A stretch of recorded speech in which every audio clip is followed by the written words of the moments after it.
বন্ধুরা, আমরা উপস্থিত রয়েছি ভোটের গাড়ির সামনে, যেখানে প্রচার প্রচারণায় উৎসবমুখর প্রত্যেকটি জনগণ থেকে শিশুরা পর্যন্ত।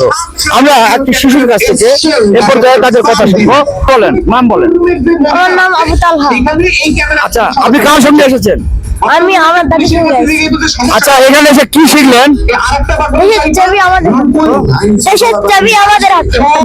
আচ্ছা বাবা, আপনি এখানে এসে কি দেখলেন? আমরা এখানে এসে ভালো দেখছি। আচ্ছা, এখানে কি শিখলেন?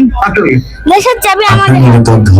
প্রিয় বন্ধুরা, আমাদের স্লোগান হোক দেশের চাবি আমাদের হাতে। এই স্লোগানের প্রত্যয় নিয়ে আমরা সংস্কারের ভূমিকা রাখবো। একসঙ্গে দুইটি আমরা ভোট দিব। একটি ভোট দেশের সরকার গঠনে এবং আর একটি ভোট গণভোট, অর্থাৎ হ্যাঁ এবং নাতে ভোট দিব। আমরা বুঝে শুনে হ্যাঁ এবং না ভোটে ভোট দিয়ে দেশের উন্নয়ন আরো গতিশীল করব এবং দেশের সুন্দর ভবিষ্যৎ বিনির্মাণে অংশগ্রহণ করব।